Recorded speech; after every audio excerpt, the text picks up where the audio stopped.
19h. 19h sur mon ordi. Donc, on débute. Il est 19h à l'heure normale de l'Est, mais il est bien 19h. Donc, bonsoir à toutes et tous. Désolé encore pour le report de la réunion. C'est quelque chose qui s'est décidé à la dernière minute hier. Je sais qu'il y a des gens qui ont entendu sur le perron qui sont frappés le nez sur une porte close. C'est pas dans nos habitudes. Monsieur Essiam suggérait qu'on aille les cellulaires des personnes présentes. C'est vrai que ça serait peut-être plus efficace qu'un mot sur Facebook. Donc voilà, donc on est là ce soir.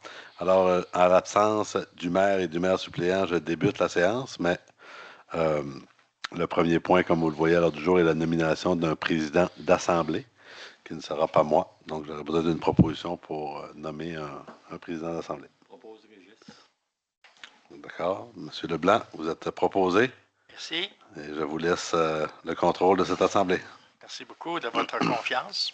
Alors, vous comprendrez ce soir que je préside l'Assemblée. Je ne suis ni le maire suppléant et encore moins le maire. Alors, notre personne ressource pour l'ensemble des dossiers, ce sera M. Antoine Audette, notre directeur général. Fait que, évidemment, lui, il a la maîtrise de tous les dossiers dont on va discuter ce soir. Alors, on va y aller par la lecture et l'acceptation de l'ordre du jour. Donc, en point 1, à l'ordre du jour, on retrouve lecture, adoption du jour, nomination d'un président d'Assemblée, c'est chose faite. Période de commentaires et de questions portant sur les sujets de l'ordre du jour. Période de commentaires et de questions, donc en 2.1. Approbation du procès-verbal, 3.1. Séance extraordinaire du 25 juin. En 3.2. Au point 4, les dossiers de la mairie qui ce soir se limiteront aux correspondances. Dossier de la direction générale et du greffe, politique de dons. Mandat d'un conseiller municipal, délai de grâce, négociation de la convention collective, 24-28, des ententes complémentaires qui vous seront présentées, conformité à la loi 25 sur la protection des renseignements, adoption des politiques, 5.5, comité sur l'accès à l'information et la protection des renseignements personnels, nomination, donc d'une personne pour gérer ça à l'intérieur. 5.6, approbation du règlement numéro 25-01 décrétant une dépense n'excédant pas 393 703 et un emprunt du même montant pour l'achat d'un chargeur sur roue pour les opérations du lieu d'enfouissement technique, le LIT, de Saint-Alphonse. Participation à un projet pilote lors des élections générales municipales de 2025. En 6, les dossiers de la trésorerie, compte à payer au 30 juin 2025, dossier de l'urbanisme, aucun.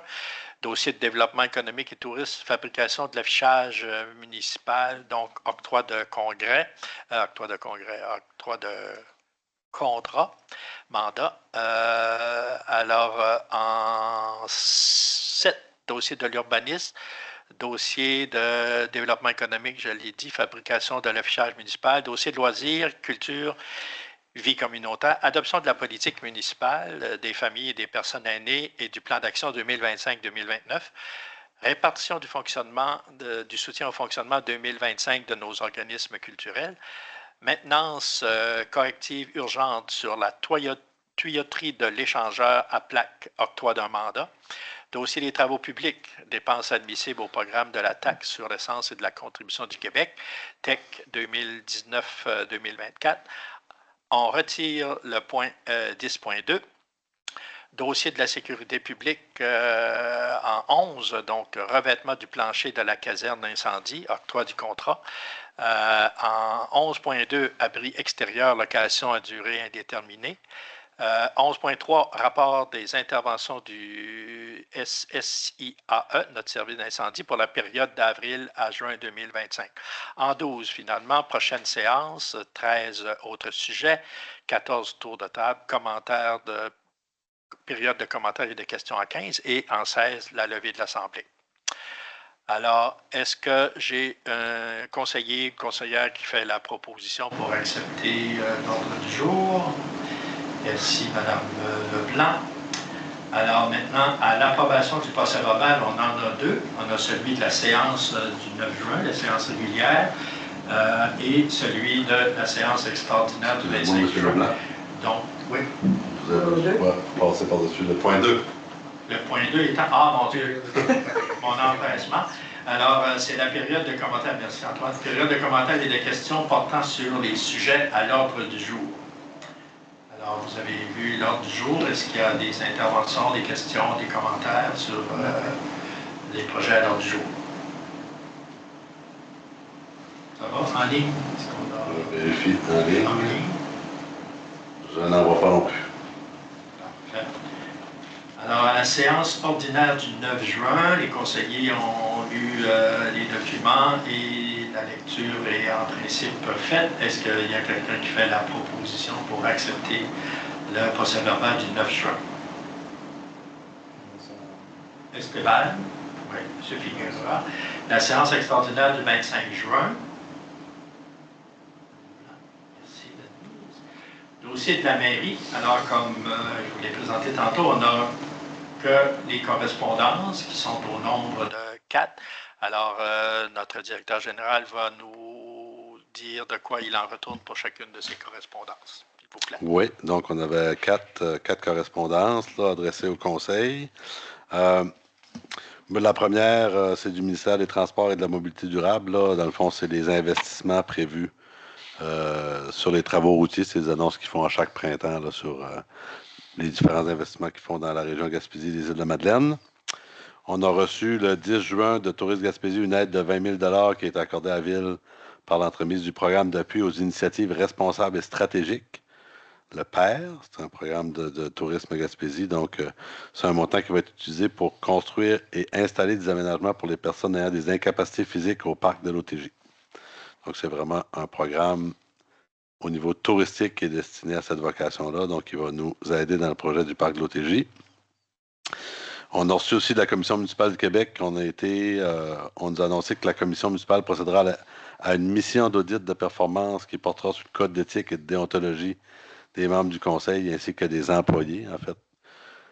La Commission municipale du Québec fait des audits un peu partout au Québec sur différentes thématiques.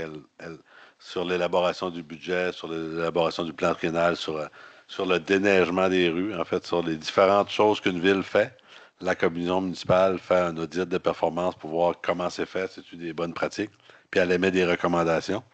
Puis habituellement, elle fait un suivi à ces recommandations dans les villes. Puis c'est des guides qui servent partout au Québec comme pour aider les municipalités. Dans notre cas, ça va porter sur le code d'éthique et de déontologie. Donc, les processus, est-ce que ces codes-là sont adoptés? Est-ce que les formations sont faites par les élus, par les employés, etc.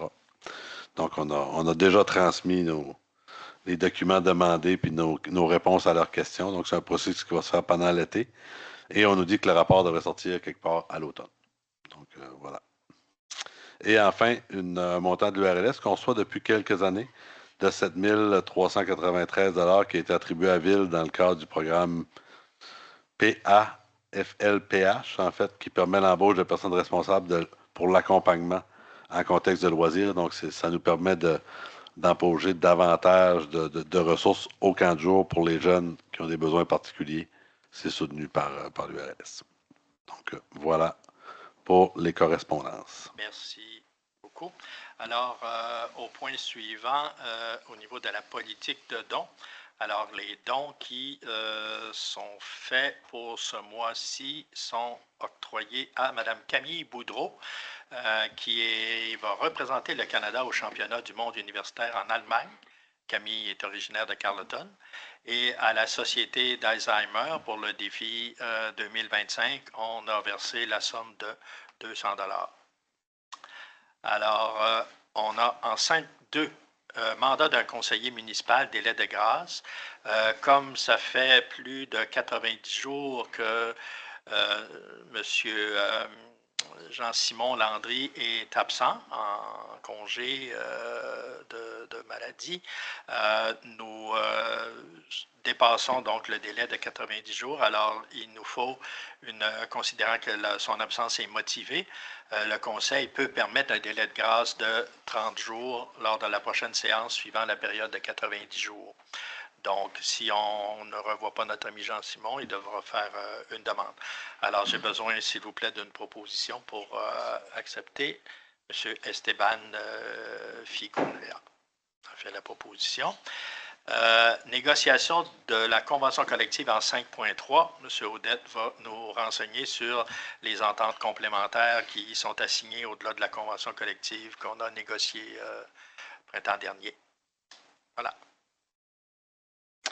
Oui, merci, M. Leblanc. En fait, écoutez, il y a eu un long délai. C'est des choses qui auraient dû être signées en marge de la convention. C'est-à-dire que lors des négociations de la convention collective, on a pris des ententes. On s'est entendu sur des choses à mettre en place suite à la signature de la convention. Ça fait que c'est des ententes un peu qui ne font pas partie de la convention comme telle, qui ne sont pas annexées à la convention, mais qui sont des engagements mutuels de l'employeur et de la partie syndicale là, qui devait suivre. Fait qu'on s'était entendu là-dessus.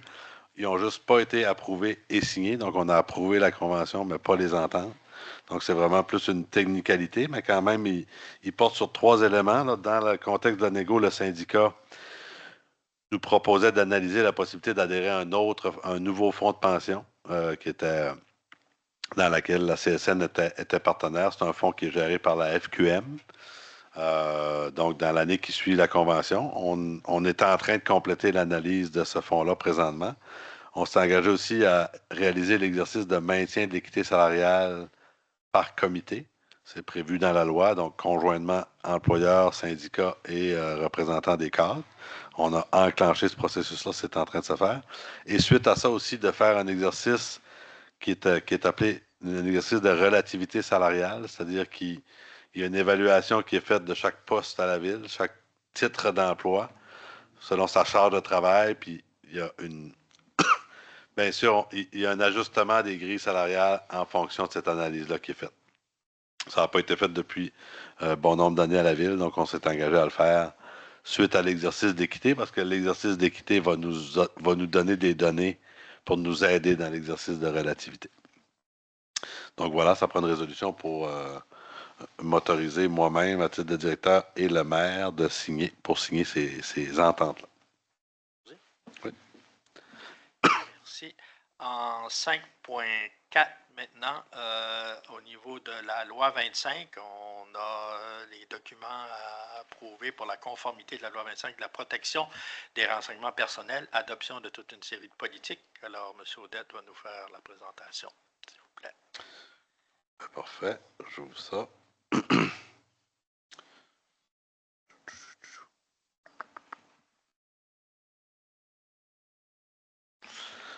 Bon, ben écoutez, oui, c'est quand même, on adopte plusieurs, c'est des documents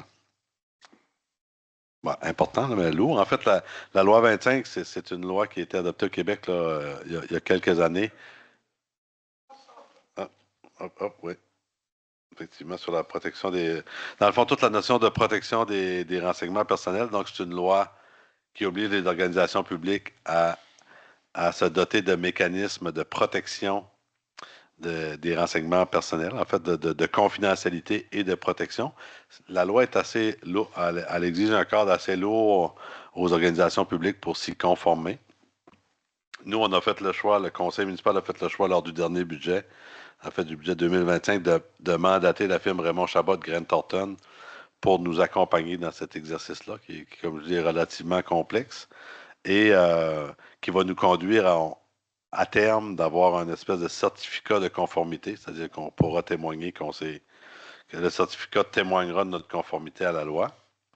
On a déjà installé sur l'ensemble des postes de travail de la ville un logiciel qui fait de la veille, c'est-à-dire que c'est un logiciel dont la mission est d'identifier s'il y aurait un usage incorrect de renseignements personnels qui se trouve sur les postes de travail de l'ensemble des employés de la ville. Donc, ça identifie je dirais, les incidents ou les mauvaises pratiques, puis ça donne des mesures de correction. Donc, ça, c'est en fonction sur l'ensemble déjà des ordinateurs. Mais on a plusieurs documents qu'on adopte ce soir. Je vous en ferai pas une présentation exhaustive parce que c'est tous des documents qui vont se retrouver sur une section de notre site web, bien sûr, des documents publics qui vont être sur une section qui va être dédiée à la protection des renseignements personnels. Mine de rien, à la ville, on en a beaucoup, que ce soit au niveau de l'administration municipale. Pensons au camping avec les réservations, les numéros de carte de crédit. Le golf fait partie de ce mandat-là, là, même si c'est géré par les SMC. On fait les dossiers des employés, par exemple, fait que tous les rapports du service incendie. En tout cas, il y a quand même, on a beaucoup. Donc, la politique, Raymond Chabot font un peu une cartographie de où se trouvent les renseignements personnels dans l'organisation, puis élabore ces documents-là pour nous supporter dans la gestion des renseignements personnels. Ça fait qu'il y a 6 documents. Il y a la politique cadre de confidentialité de la ville. Ça fait que si on veut, c'est comme la politique qui chapeaute là, l'ensemble de l'œuvre. Si on veut, qui donne des grands principes selon lesquels la ville va protéger des renseignements personnels qu'elle détient et assurer leur confidentialité. Après ça, il y a une politique de protection des renseignements personnels qui porte plus sur les mesures qu'on met en place pour protéger ces renseignements-là. Il y a une procédure de réponse et de notification en cas d'incident et de confidentialité, c'est-à-dire que si il y avait une fuite de renseignements personnels, bien, la procédure prévoit à qui on l'indique, comment, aux gens, puis par quel processus ça se fera. Ensuite de ça, il y a une procédure pour les demandes d'accès, de rectification et de plainte. En fait, la loi 25, ce qu'elle prévoit, c'est que chaque citoyen, chaque contribuable peut demander à l'organisation publique quel renseignement personnel détenez-vous sur moi, il faut être en mesure de lui fournir. Ils peuvent les corriger ou ils peuvent porter plainte s'ils jugent qu'il y a une mauvaise utilisation de leur renseignement personnel. Puis enfin, il y a 2 politiques complémentaires qui sont la politique d'utilisation des renseignements personnels à des fins de sondage. Donc, si on se faisait questionner pour avoir des sondages ou pour donner ces renseignements-là pour une firme de sondage, c'est prévu. C'est un contexte assez... Bien sûr, vous comprenez, ça prend l'autorisation des personnes ultimement. C'est un peu la même chose pour la politique d'utilisation de renseignements personnels à des fins d'études, de recherche et de statistiques. Donc, c'est les 6 documents principaux. Il y en aura d'autres, je crois. Mais c'est vraiment tous ces documents-là, là, c'est des documents qui sont élaborés par la firme qui nous accompagne là-dedans. Puis ça prend en compte là, ce qui va se passer, ce qui se passe déjà et ce qui va se passer à ce sujet-là à la ville de Carleton-sur-Mer. Donc voilà. Oui, effectivement, je ne suis pas là pour commenter, mais c'est un processus qui est lourd et qui, ma foi, je trouve, qui est important, mais tu sais, que toutes les organisations publiques devront suivre. Là, nous, on fait l'exercice, je dirais, selon les règles de l'art, mais ça reste qu'il faut que l'ensemble des organisations publiques s'y conforment. Alors, est-ce qu'on a un conseillère pour opposition, M. Turcotte? Et évidemment, l'organisation doit nommer une personne pour voir cette application-là de l'ensemble de la politique. Et M. Audette a une suggestion à nous faire.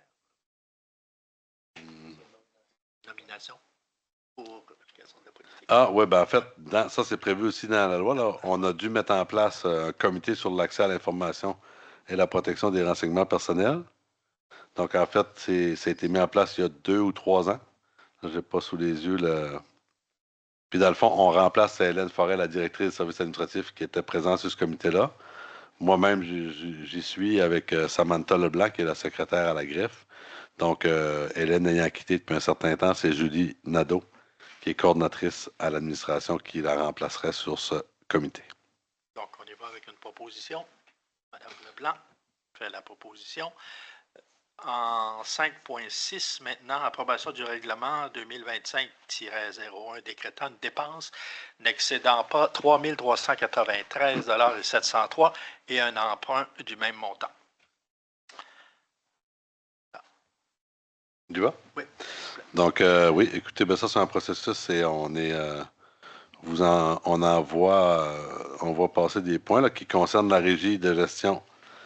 La Régie intermunicipale de gestion des matières résiduelles, donc c'est une régie qui a été constituée de l'ensemble des municipalités de la Baie-des-Chaleurs, des 2 MRC Avignon et Bonaventure, qui fonctionne, qui entre autres gère le lieu d'enfouissement technique de Saint-Alphonse, qui est le lieu d'enfouissement où on enfouit tous nos déchets. Et donc, quand ils veulent faire des règlements d'emprunt pour acquérir des équipements ou autres, là, donc la régie, le conseil d'administration de la régie adopte le règlement et le soumet pour approbation à l'ensemble des municipalités membres. Donc, c'est ça qu'on fait ce soir. C'est un règlement d'emprunt municipal, selon les mêmes, je dirais, termes qu'on rédige un règlement à la ville. Et dans ce cas-là, c'est un règlement, vous voyez, pour faire une dépense et un emprunt de 396 703 pour l'acquisition d'un chargeur sur roue, qui va être dédié aux opérations du lieu d'enfouissement technique de Saint-Alphonse. Alors, pour la proposition, Esteban. fait la proposition. Et en 5.7, finalement, participation à un projet pilote lors des élections générales qui sont à venir en 2025. Monsieur Audette. Oui, c'est dans le contexte des élections municipales qui vont avoir lieu le 2 novembre prochain. Élections Québec proposait municipalité deux projets pilotes. Il y en a un, c'était de mettre les photos des candidats sur les bulletins de vote. On a évalué ce que ça coûterait à la ville, là, puis c'était presque la moitié du budget global de l'élection de mettre les photos des candidats. On trouvait que c'était. Bref, on a trouvé que c'était un montant un peu, en tout cas, important pour ça. Toutefois, le deuxième projet pilote nous intéressait, donc on voudrait y participer. C'est dans le fond simplement que on va ouvrir une page web à partir du site web de la ville pour que les candidats puissent se présenter. Ça fait que chaque personne qui se portera candidate pourront remplir un court questionnaire qui est proposé, ces 4 questions qui est proposé par Élections Québec avec un nombre de mots maximal pour se présenter, puis un peu transmettre ses motivations et quelle idée, quelle priorité qu'il y a qu'est-ce qui motive les gens à se porter candidat. Et ça sera mis sur cette page-là avec photo. Donc, nous, l'organisation des élections, on n'interviendra pas dans le contenu ni dans la photo. On va prendre le matériel qui va nous être remis par les candidats pour le diffuser. Puis c'est volontaire. Ceux qui ne souhaiteraient pas le faire, ça va être mentionné que ce n'est pas disponible. Là, c'est quand même bien encadré. Puis je pense que c'est pour permettre de créer un lieu neutre où l'ensemble des candidats puissent diffuser cette information-là, ce qui nous apparaissait un élément additionnel pour la démocratie locale en contexte électoral. Donc, puis j'ai bien l'impression que l'Élection Québec va évaluer les retombées de cette initiative après les élections. Et ça prend une résolution du Conseil pour participer au projet pilote. Alors, Mme Leblanc est déjà prête à faire la proposition. En 6.1, maintenant, nos comptes à payer au 30 juin 2025. Alors, M. Audette va nous faire les faits saillants qui ne sont pas tout à fait nombreux, mais le total de nos dépenses pour le mois. Oui, c'est quand même des mois importants de l'année au niveau des dépenses. Là. Au total, vous voyez, on a pour 951 382,95. Il n'y avait pas énormément de faits saillants, mais je vais vous en mentionner quelques-uns. Là. Beaucoup de différentes dépenses là, entre 0 et 10-15 000 pour les opérations estivales, mais on avait le premier paiement pour la Sûreté du Québec, on le mentionne parfois dans la réunion de conseil, c'est 258 000 qu'on verse à la SQ, c'est 50 de notre contribution annuelle pour les services de la Sûreté du Québec. Là-bas, poussière pour 27 000 je vous le donne comme fait saillant parce qu'on parle parfois de poussière sur nos routes de terre. Sachez que faire le tour de la ville, c'est 27 000 que ça coûte pour l'application de la poussière. Le ministère des Transports et de la Mobilité durable, on a un montant de 20 000 qu'on verse. C'est dans le contexte du projet 132. Là, on est en train, comme vous le savez, d'élaborer le concept pour la route 132. Puis Raymond Chabot de Grant Thornton pour l'audit, 15 000 qu'on a payé pour les travaux de vérification pour notre rapport 2024, qui, à moins d'imprévus majeurs, serait déposé à la séance du mois d'août, notre rapport 2024. Donc, voilà. Merci beaucoup. Proposé par M. Turcotte. Merci. En 7, maintenant, les dossiers de l'urbanisme. En 7.1, il n'y en a aucun. En 8, donc, dossier de développement économique et du tourisme, là, on a un projet de fabrication de l'affichage municipal, octroi du contrat, présenté par M. Audette, s'il vous plaît. Oui, c'est un dossier que vous avez eu différentes étapes, là, sur lequel on travaille depuis 2021. On a octroyé des mandats à la firme rue principale, après ça, une firme locale ici, Mario Lompré, pour développer un concept d'affichage. La volonté derrière ça, c'était la désuétude de notre affichage actuel. Là. Les pancartes, ils ils tombent et annuellement, faut un peu les bricoler pour qu'ils tiennent debout. Puis on voulait aussi améliorer l'affichage, entre autres, en faire pour l'affichage routier, mais en faire aussi pour les piétons dans la ville, avoir différents niveaux d'affichage pour, bref, améliorer la situation. On a fait faire un devis d'appel d'offres. On a reçu 5 soumissions. Dans le fond, ça, c'est pour la fabrication des affiches pour le concept d'affichage. Euh, on a reçu 5 soumissions, puis dans le fond, il y avait une analyse. Le prix comptait pour 50% de la note, mais il y avait une évaluation aussi qualitative sur l'expérience la qualité du dossier, l'expérience de l'entreprise, puis la qualité des projets réalisés antérieurement. Donc, ils devaient nous fournir de l'information pour évaluer ça. Il y a un comité qui a été mis en place et vous voyez, c'est la firme Tremblay-Ménard qui a eu le plus de points, 100 points, en fait, le maximum possible, avec une soumission de 101 495,59. Tout ça, c'est des prix taxes incluses. Et vous voyez, là, les autres soumissionnaires, là, c'était aussi le plus bas soumissionnaire conforme. Le deuxième était à 116 030 et 50, 116 202, 123 196 et 162 842. Puis l'évaluation pondérée a gardé pas mal la même monde finalement que les prix, là, si je regarde ça. Et donc, et c'était plus bas que notre estimé. Notre estimé, on avait estimé le coût de la fabrication à 185 000. C'est peut-être des prix qu'on vous a évoqués dans le passé, là, parce que on avait, euh, on avait fait faire une évaluation là, potentielle des coûts, là, et c'est sorti donc le coût proposé est beaucoup moindre que notre estimé.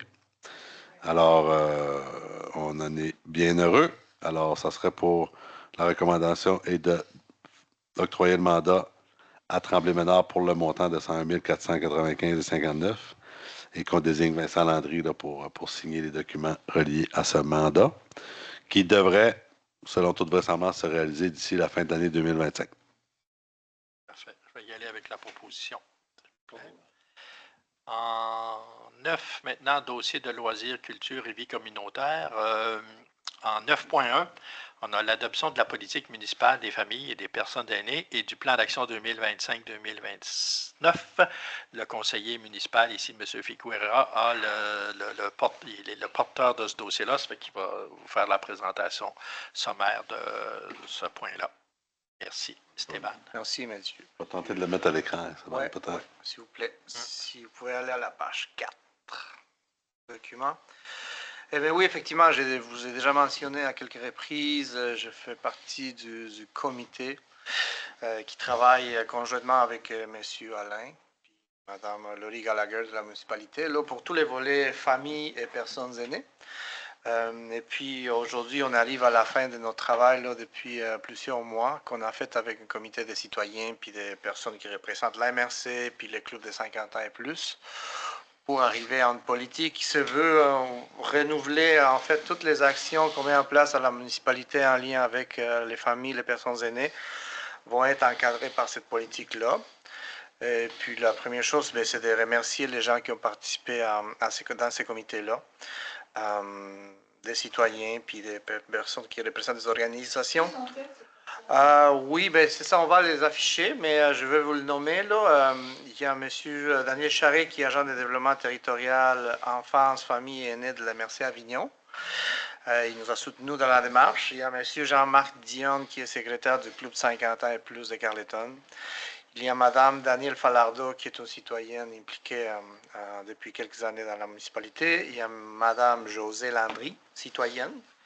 Il y a M. Régent Leblanc, qui est président du Club 50 ans et plus de Saint-Omer. Il y a M. David Sylvestre, qui est citoyen, aussi impliqué sur d'autres comités aussi. Là, il est impliqué dans le comité vert, où il est très impliqué. Et puis, il y a aussi Mme Nathalie Vertefeuille, qui est citoyenne de Carleton.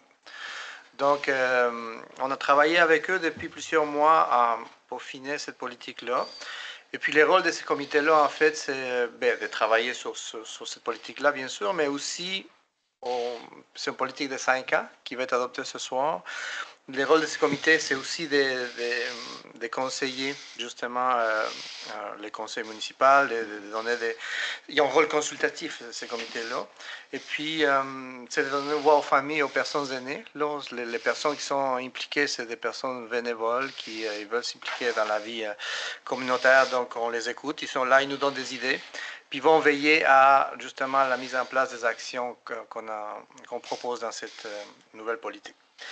Puis, grosso modo, ce qu'on veut, c'est vraiment de retomber dans le milieu, c'est vraiment soit maintenir les services qu'on offre déjà et que les gens les perçoivent comme des bons services, aussi d'améliorer les services qui pourraient être améliorés, mais aussi de consolider certains liens qu'on a mis en place par des activités, surtout des liens intergénérationnels, soutenir aussi, consolider les sentiments de sécurité, la mobilité active sur la municipalité. Donc ça, c'est des retombées qu'on attend là, de cette politique-là, qui va encadrer plusieurs actions.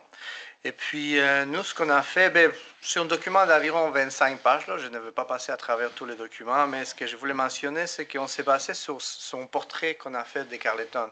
C'est un portrait démographique qui nous donne certains éléments intéressants à regarder, comme par exemple la population, comme partout en Gaspésie, en Carleton aussi, est vieillissante.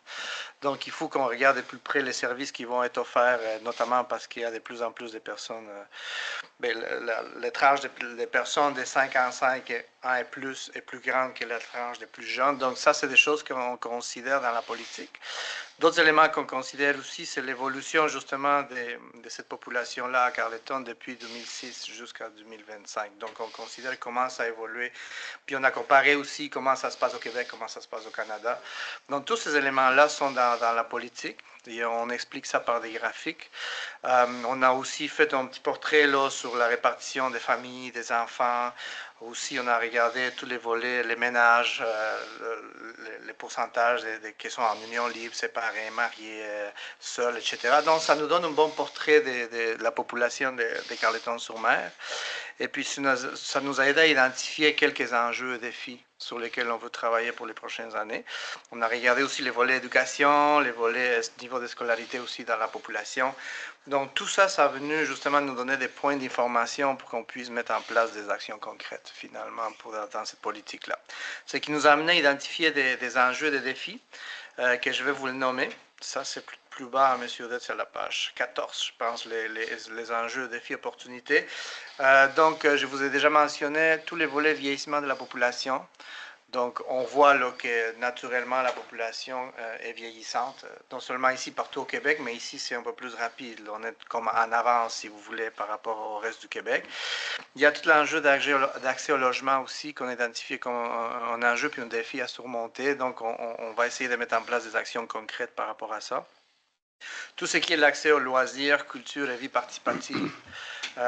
Donc, on se veut d'être une municipalité qui est inclusive, qui essaye d'améliorer les façons de faire pour donner une accessibilité à l'ensemble de la population et qui se veut aussi solidaire envers les autres. Ça, c'est vraiment pour nous important. Puis, on voulait travailler aussi sur les volets sécurité et mobilité. Donc, tous les gens ont un sentiment de sécurité quand ils se promènent dans la municipalité, mais aussi qu'on puisse mettre en place des outils pour qu'il y ait une mobilité active puis durable au sein de la population. Donc, et tout ça, comment on va le faire? Bien, on a identifié des axes d'intervention. Je veux juste vous les nommer, mais vous pourrez aller voir les actions qui sont liées à chacun des axes. Donc, il y a un axe qui est en lien vraiment avec l'administration et la communication qu'on fait justement là pour informer la population sur différentes actions qu'on met en place. Donc, on veut faciliter la diffusion de l'information. On a le Hublot, on a plusieurs moyens là, pour communiquer toutes les activités, toutes les informations pertinentes. On va essayer de travailler pour améliorer tout ça. Tout ce qui est l'habitation et milieu de vie, je viens de dire tantôt que les logements, c'est un des enjeux sur lesquels on veut travailler. Donc, nous, ce qu'on veut, c'est consolider la qualité de vie là, et améliorer la qualité de vie de nos citoyens. Nous, la municipalité, on est des facilitateurs, on n'est pas des promoteurs. On ne va pas commencer à bâtir des logements, mais on va essayer de faciliter justement la mise en place des logements pour combler les besoins de la population. Tout ce qui est loisirs, culture et vie participative aussi, là, on vise à travailler là-dessus sur les 5 prochaines années sur des actions concrètes. Puis toutes les actions qu'on a identifiées, il y a des partenaires du milieu, là, que ce soit on organise une OBNL ou que ce soit de la MRC, etc. Donc, on va travailler en partenariat avec des gens du milieu. On va travailler sur l'axe de la santé et environnement, donc fournir aux familles un environnement sain dans un cadre favorable à leur développement. On a des actions concrètes par rapport à ça. Puis, comme je mentionnais tantôt, sécurité et mobilité. Donc, on veut vraiment travailler de façon proactive là, en tout ce qui est l'environnement, créer un environnement plus sécuritaire et favoriser l'épanouissement dans la collectivité là, en créant des façons de bouger activement dans la ville et aussi sécuritairement. Et à la fin, bien, il y a les plans d'action qu'on a décortiqués avec un objectif spécifique. On a l'axe, on a un objectif, on a les partenaires qu'on a ciblés, puis on a la liste d'actions qui vont s'étaler entre 2025 et 2029. Et puis, on va aussi identifier si c'est des actions qui concernent la famille et les personnes aînées, ou si c'est des actions qui sont pour lesquelles sont concernés juste les aînés ou juste la famille. Donc, vous pourriez aller voir la liste des actions. Ça va être public. Là, je ne sais pas si c'est déjà public, mais c'est souvent, ces documents-là, on les met sur le site web de la municipalité. Donc, on a plusieurs actions. C'est divisé par année. Certaines actions vont se faire cette année, certaines actions en 2026 au plus moyen long terme. Mais l'ensemble de ces actions-là vont être suivies par les comités que je vous ai mentionnés tantôt. On a, je pense, grosso modo, 3-4 rencontres par année dans lesquelles on regarde, OK, telle action, est-ce qu'on l'a fait déjà, on ne l'a pas faite, comment qu'on fait. Il n'y a pas de financement qui vient attitrer à ça de façon directe. Mais comme cette politique-là, c'est une politique famille et personnes aînées, il y a un financement qui vient beaucoup attitrer aux personnes aînées, qu'on va pouvoir financer certaines activités pour les volets aînés. Mais il y a d'autres fonds aussi là, que la ville dispose pour justement bonifier certaines activités-là. Mais la politique n'a pas un budget attitré, mais c'est juste qu'on va juste compléter avec des fonds qu'on a dans notre budget ailleurs aussi. Ça fait le tour, c'est grosso modo. Si vous êtes intéressé, je vous invite à aller visiter le site web de la municipalité, puis vous allez pouvoir lire, décortiquer les documents. Si vous avez des questions, revenez-nous à la prochaine séance, puis je pourrai vous répondre. Voilà. Merci beaucoup. Vous transmettrez nos félicitations à votre équipe de travail. C'est un beau document. Alors, considérant que la Ville de Carleton possède une première politique familiale datant de 2012 et qu'elle fait partie de la démarche municipalité Amis des aînés depuis 2013, considérant que la Ville de Carleton a mandaté un comité de pilotage de la politique des familles et des personnes aînées en vue de renouveler la dite politique et son plan d'action, travail très bien fait. Donc, considérant que les travaux de renouvellement de la politique des familles et des personnes aînées et du plan d'action 2025-2029 sont dûment complétés. Alors, il est proposé que le conseil municipal de la Ville de Carleton adopte la version actualisée de la politique municipale et des personnes aînées ainsi que du plan d'action.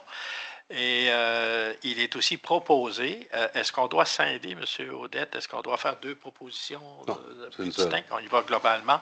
Il est donc proposé que M. Pascal Alain, directeur de loisirs, culture et vie communautaire, soit désigné comme le responsable administratif de la municipalité en charge de la politique municipale des familles et des personnes aînées et du plan d'action 2025-2029.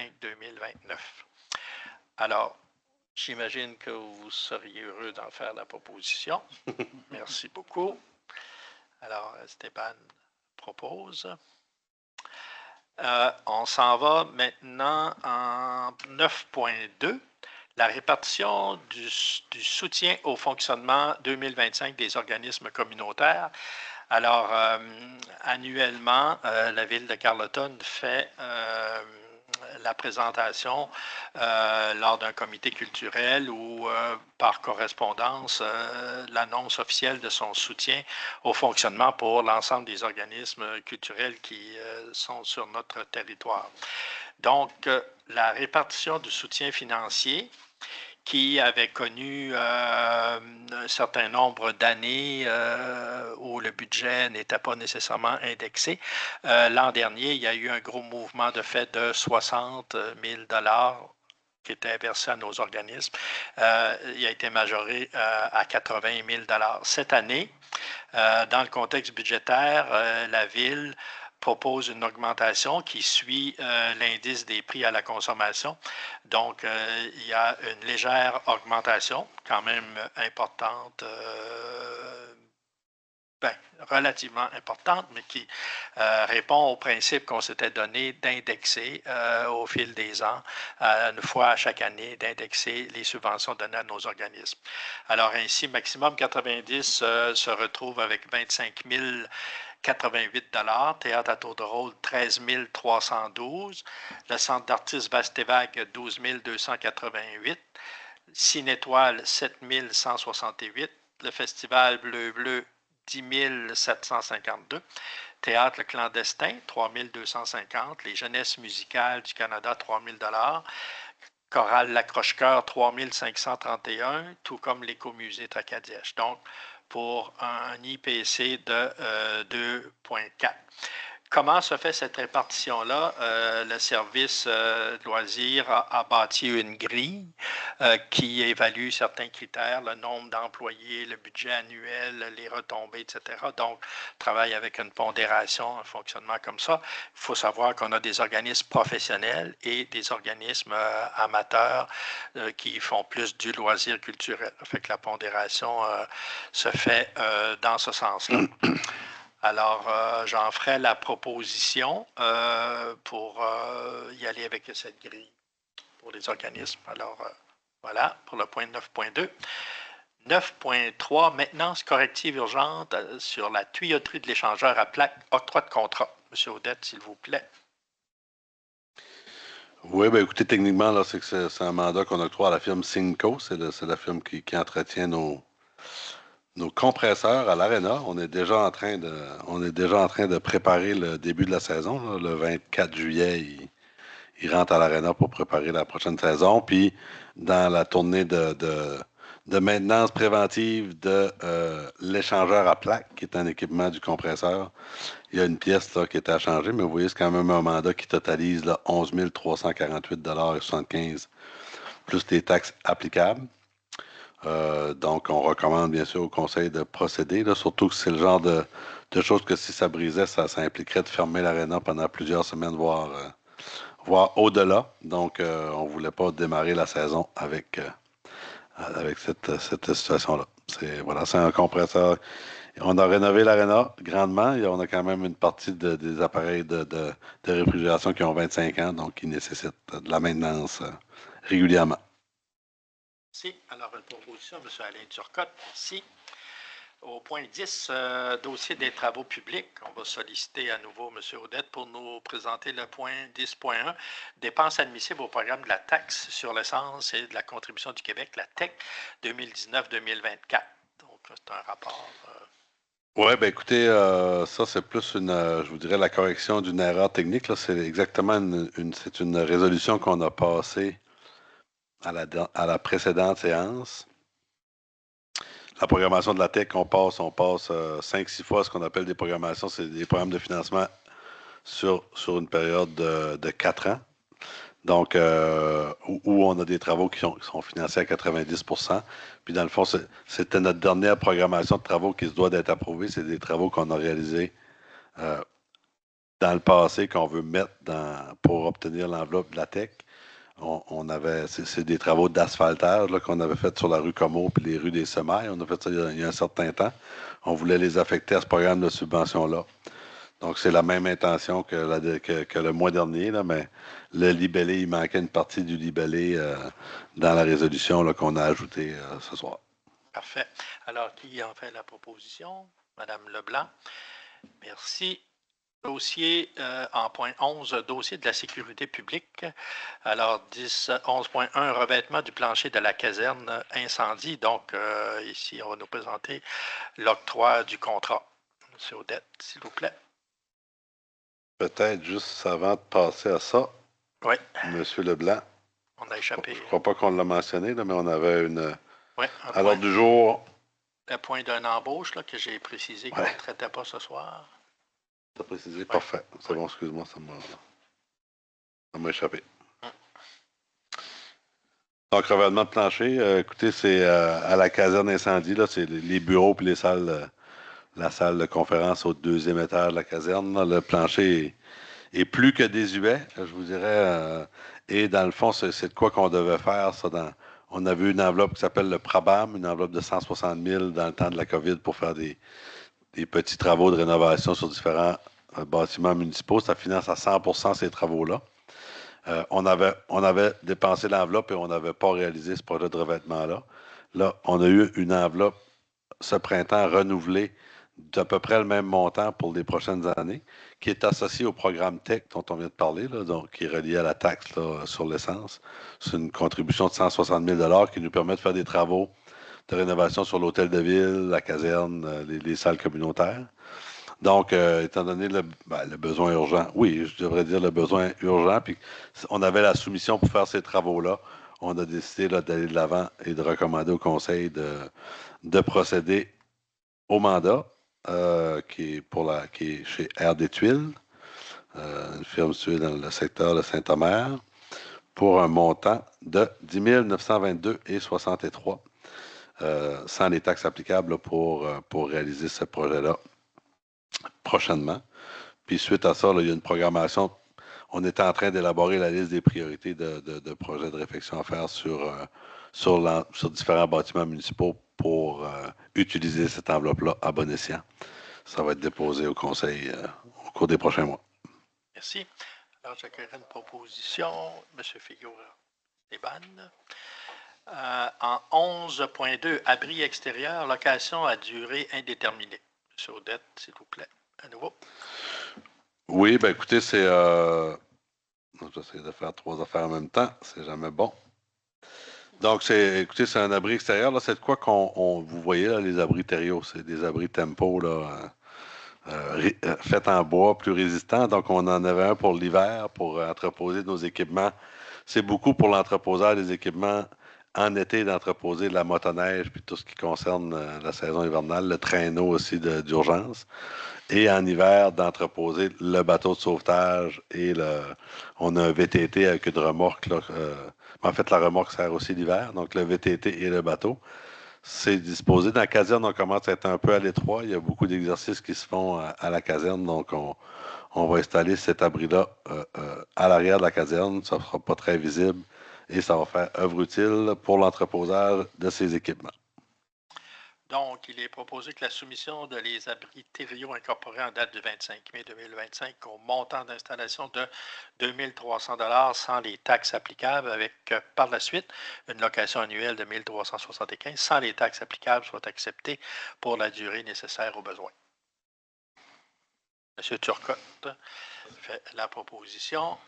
Je tiens quand même à mentionner que c'est un petit montant pour passer ça en séance du conseil, mais le nouveau directeur incendie a été vigilant dans notre règlement de gestion des dépenses pour signer un contrat à durée indéterminée. Parce qu'on ne sait pas ça va être comment le contrat. Il faut avoir une résolution du conseil, peu importe le montant. Peu importe le montant. Voilà. Voilà,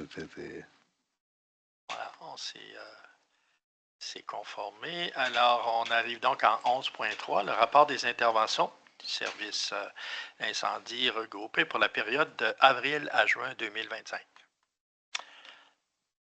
C'est un dépôt. C'est un dépôt, tout simplement. Alors, est-ce que les gens peuvent voir sur le site? Oui. Est-ce qu'on peut voir le nombre d'interventions ou... Montrer. On va faire caserne. On a le rapport des casernes, chacun des endroits, et ça, c'est un dépôt pour information au conseil, donc intéressant pour nos citoyens aussi. Oui, on le fait de manière trimestrielle. C'est un dépôt au conseil. On n'est pas. Bien sûr, toutes les interventions du service incendie est documentée. On a un logiciel, ça doit aller au ministère de la Sécurité publique. Ça fait qu'on le dépose à tous les 3 mois au conseil. Ça a toujours été pertinent. Ça l'est aussi là, dans la constitution du nouveau service incendie regroupé. C'est qu'on voit, Maria, les dates d'intervention à la caserne avec les motifs d'intervention. D'avril à juin, on voit la caserne 79 Carleton. On voit le nombre, ça vous donne une idée là. Feu extérieur, sauvetage terrestre, système d'alarme, etc. Donc, il y a eu et la caserne de Nouvelles et enfin la caserne d'Escuminac. Donc, il y a eu 48 interventions dans les différentes casernes. On le voit là, le rapport un peu sommaire, si vous pouvez voir les données. Fait que ça permet quand même c'est des données intéressantes pour permettre au conseil de voir là, les actions réalisées par le service incendie regroupé sur l'ensemble, dans l'ensemble des quatre casernes du territoire. Merci beaucoup. Alors, en point 12, la prochaine séance qui est prévue le 11 août. Oui. Ici même. Alors, à 19h toujours. Est-ce que vous avez, à l'intérieur du conseil, d'autres sujets? Moi, je n'en avais pas qui était porté à mon attention comme animateur de Saudette. Est-ce qu'il y a quelque chose qu'on aurait à traiter en autre sujet?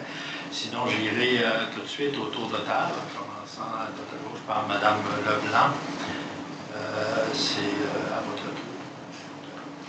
Merci à vous, M. Leblanc. Donc, j'ai eu l'occasion le 19 juin d'aller représenter la municipalité de Carleton au gala des finissants qui s'était déroulé à New Richmond. Et ce que j'ai surtout observé, c'est deux constats. Premièrement, c'est que, premièrement, on a tellement des beaux jeunes à la polyvalente à Carleton, mais deuxièmement, ce qui m'a surtout surpris, c'est de voir, parce que les jeunes, lorsqu'ils sont présentés, ils nous apprennent tout le temps qu'est-ce qu'ils veulent faire plus tard et surtout à l'endroit qu'ils souhaitent aller poursuivre leurs études. Et moi, ce qui m'a beaucoup marqué, c'est de voir à quel point, en tout cas, je n'ai pas de statistiques comme telles, mais je voyais que vraiment les jeunes ont le souhait de rester dans la région, puis surtout qu'ils vont au campus de Carleton. Fait que ça Carleton-sur-Mer. Fait que ça, j'ai tellement beaucoup aimé voir ça, entendre ça. Et deuxièmement, puis c'est peut-être de même à chaque année, je ne le sais pas, moi c'était une occasion que j'étais là. C'est sûr qu'il y en a qui vont ailleurs, mais la grosse quantité, là, honnêtement, ils font le choix. Et en plus, bien, aux nouvelles, il n'y a pas si longtemps, on a entendu dire, vous savez qu'on a une belle résidence pour étudiants.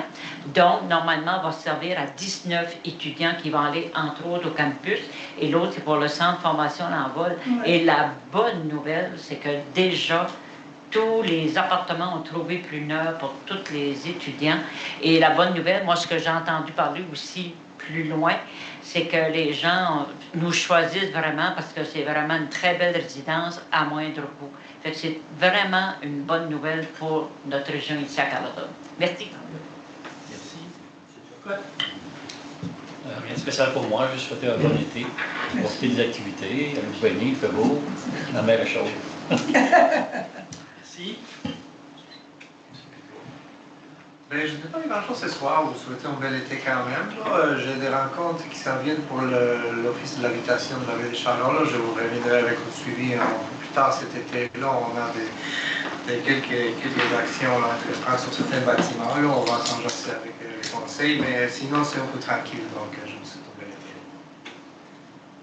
Merci. Alors, du côté de la culture, ben, vous n'êtes pas sans savoir que c'est l'effervescence dans notre communauté. Ce soir, il y a minimalement 3 événements simultanément à partir de 19h. Okay? Il y avait au Parc des Horizons avec les jeunes, il y avait une causerie super intéressante. Il y a M. Joël Fallu, compteur sur le quai. Fait que ça va être comme ça pratiquement tout l'été. Déjà cette semaine, les rencontres internationales de la photographie devraient avoir complété l'installation ici au Parc des Horizons. On a un photographe japonais de renommée mondiale qui expose ses œuvres ici à Carleton. Alors, côté spectacle, côté théâtre, il y a un effort assez incroyable de mis cette année sur la thématique du patrimoine. L'an dernier, c'était la rencontre avec l'Acadie. Les pièces, il y a eu 2-3 créations en collaboration avec l'Acadie. Cette année, une collaboration avec le Théâtre Pape de Montréal. Fait que le Théâtre du Bic et le théâtre ici reçoivent une pièce majeure avec des grands comédiens professionnels, Juliette et Mathieu. Et ce qui est intéressant pour notre communauté, c'est qu'il y a des gens à contribution là, de la communauté qui ont été invités par le Théâtre à tour de rôle. Ça s'appelle Héritage vivant, à présenter une recherche qu'ils ont fait sur soit des bâtiments, soit des parcours, etc. Donc, il y a une quinzaine de personnes de notre coin qui, avant la pièce de théâtre, vont vous accueillir à partir de 17h, 20 personnes par soir maximum, pour, de façon déambulée, et aller rencontrer ces gens-là avant les 2 pièces de théâtre. Fait que c'est toute un été haut en couleur pour nous. Donc, on va parler de tout ça au mois d'août. Oui. Il y a aussi une nouvelle exposition qui a lieu à la bibliothèque de Carleton aussi. Oui, d'ailleurs, il y a un vernissage jeudi soir. À la bibliothèque Everett Dubé, nos lignes de femmes qui a été travaillées, cette recherche-là, les textes sont faits par une dame qui vivait jadis à Bonaventure, qui était à Rimouski au doctorat, qui a travaillé avec le groupe central Les Femmes en Mouvement. Alors, jeudi soir, là, on a rendez-vous à la bibliothèque. Merci. Très belle exposition. Dans le bas de ma feuille. Merci beaucoup. Alors, bon été. Merci. Merci beaucoup, monsieur le directeur général. C'est pas de quoi, ça fait plaisir. Oui. Alors, période de commentaires et de questions. Alors, on y va. Madame Desgaris, on va... J'aurais 3 sujets. Oui. Le premier, je fais toutes sortes de petites choses que j'en parle pas, mais celle-là, c'est que je la trouve trop cute. J'ai été félicitée à 3 reprises. Félicitée et remerciée par Google Earth. Parce que je leur ai signalé et expliqué où ça se trouvait, puis ça qu'on avait une nouvelle rue qui s'appelle F.Leblanc. Google Earth, qui me félicite et me remercie, puis il y a des milliers de gens qui ont déjà visionné ça. C'est quelque chose. C'est pas cute? Ah bon? Ah oui. F, pourquoi? Ah, c'est Ferdinand Leblanc, M. Tina, ouais. Mais c'est la vraie adresse, c'est ça. Puis j'ai trouvé ça cute. Ça me rappelle, il me semble, C'est la rue Leblanc dans le coin des écoles, là? C'est chez nous! C'est dans ma rue.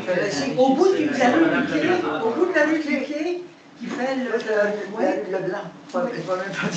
Un jour, ils mettront peut-être un D à la place du F pour Mme Denise. C'est pas la même famille. Vraiment pas. Non, après 50 ans.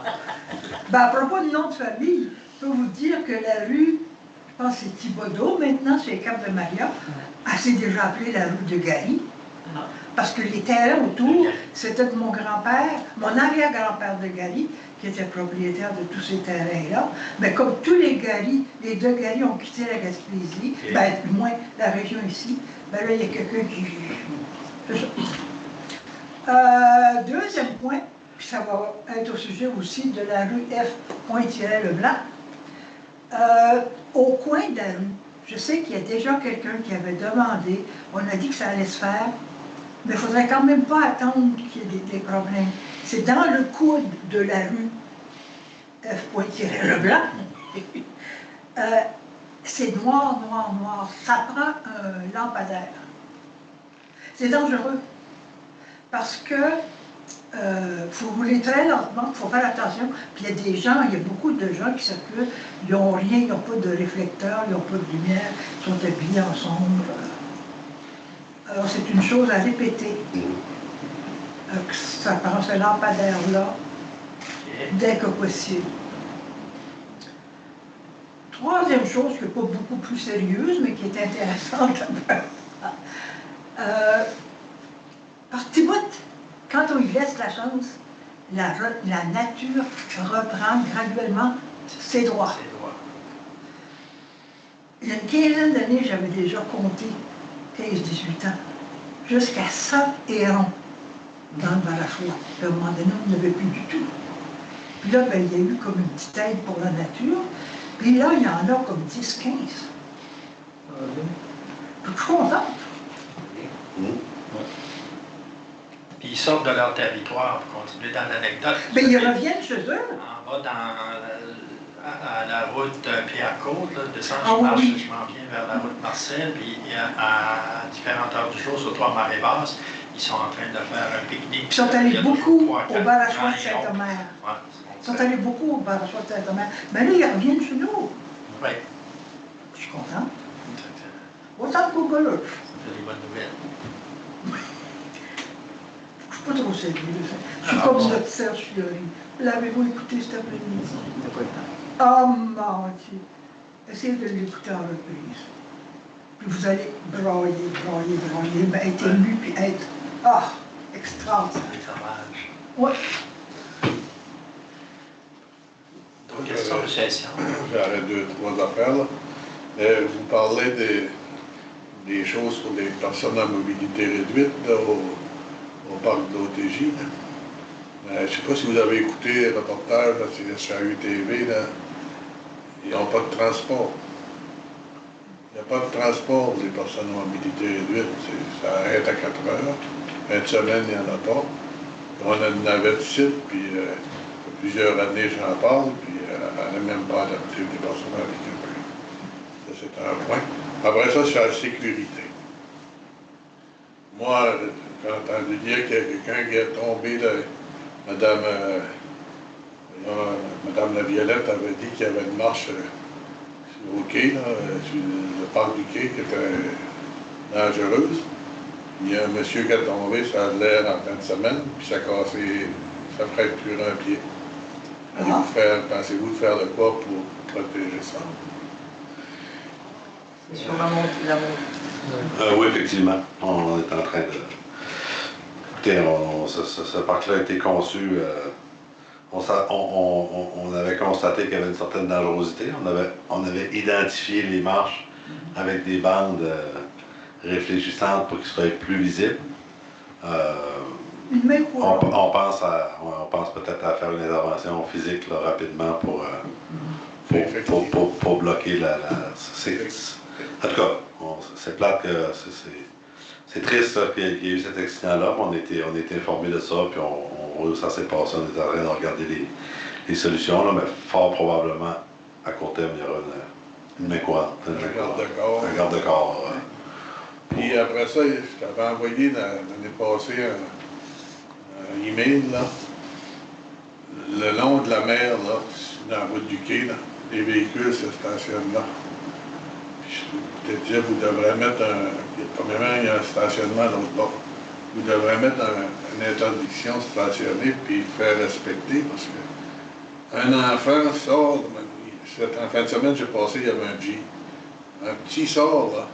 Tu ne le vois pas, là. Il va sortir devant toi, puis c'est bien beau que la limite est pas vite, mais il y en a quand même qui dépassent la limite. On a tous fait des excès de vitesse un peu. Les jeunes sont jeunes aussi. Oui, c'est un peu particulier. Effectivement, on pourrait mettre je me souviens bien de votre courriel, puis c'est une zone, je ne sais pas si vous avez remarqué, mais on a fait des aménagements pour empêcher qu'ils peuvent embarquer, d'aller vers la plage. C'est juste que la réflexion qu'on a eue, c'est de dire, il n'y a pas de place. Quand les gens se stationnent là, ils sont dans la rue, là, carrément, parce qu'ils arrêtent dans la route du quai. En tout cas, vous parlez près du quai, là, quand mettons en direction du quai? Non, en revenant par ici, là, le monde à cette heure, ils vont se baigner devant ça. Où il y avait l'enrochement, puis on arrive au chalet pour manger les véhicules se stationnent là. C'est pas normal qu'ils stationnent là, de garder cette place-là libre. Parce qu'à un moment donné, il arrivera peut-être quelque chose à un enfant.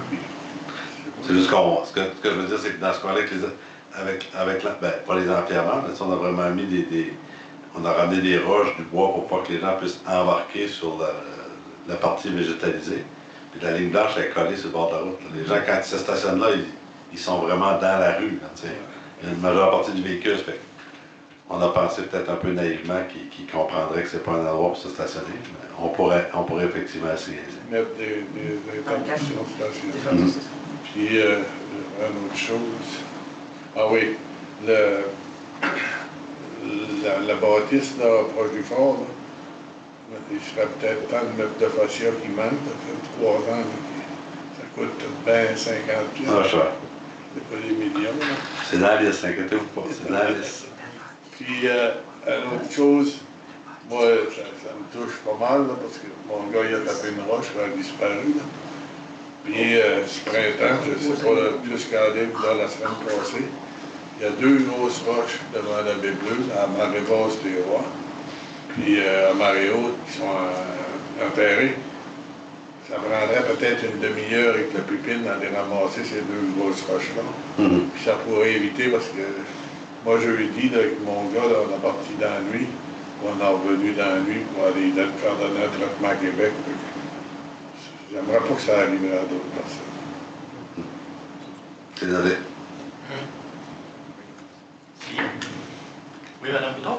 Moi, c'est surtout que je voulais féliciter toutes les nouvelles pancartes qui ont été mises, par exemple, justement pour dire que c'est dangereux dans l'entrée du poulet. Et la bâtisse aussi où il y a ceintures de sauvetage qui sont fournies par le système d'incendie. Félicitations. On espère que ça va. Oui, On l'a mis, oui, on était un peu plus, comment dire, agressif sur la présence. On espère que franchement, les conseils vont être. Oui, mais c'est ça. En tout cas, on est confiant, on a fait ça. C'est vraiment. Puis c'est la ville qui a coordonné ça, mais il faut mentionner qu'il y a plusieurs le service d'urgence, le service secours a contribué financièrement, le service incendie, la SQ, sauvetage. Tout ce qui est une association de sécurité nautique. En tout cas, on avait différents partenaires autour de la table. On n'a pas fait ça seul, puis c'est basé sur les recommandations de la garde côtière auxiliaire. Donc, un travail d'équipe. On espère qu'il n'y aura plus d'incidents tragiques dans cette section-là du Goulet.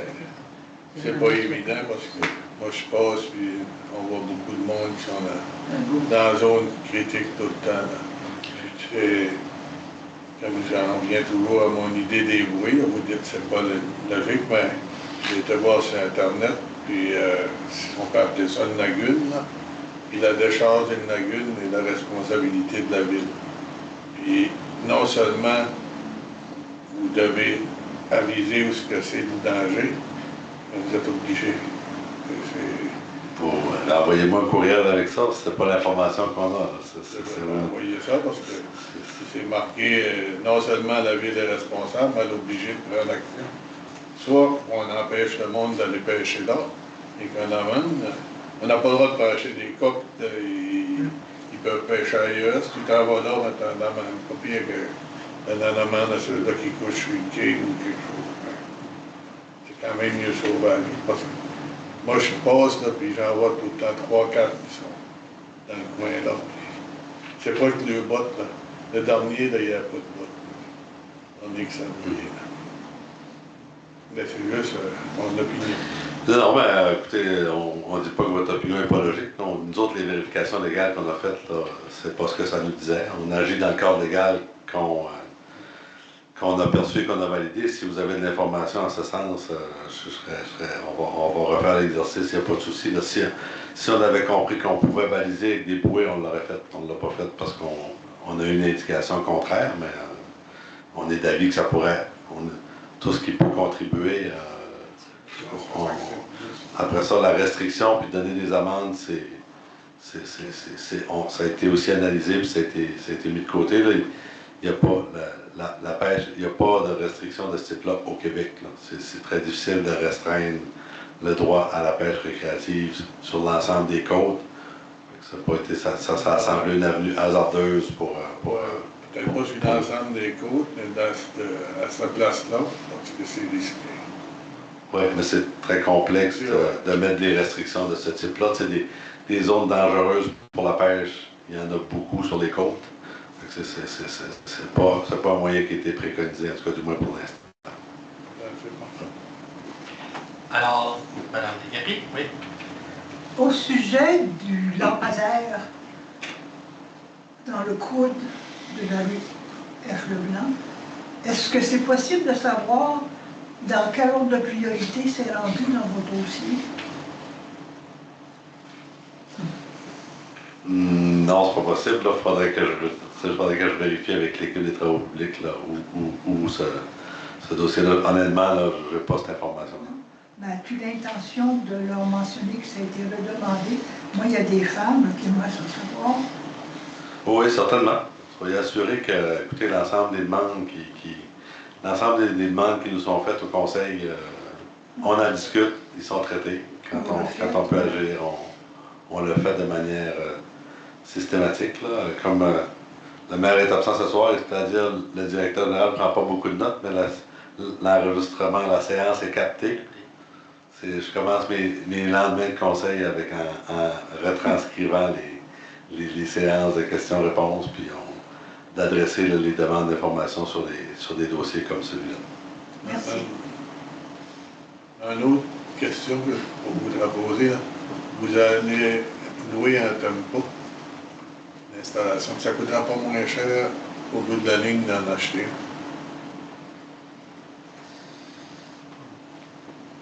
Peut-être.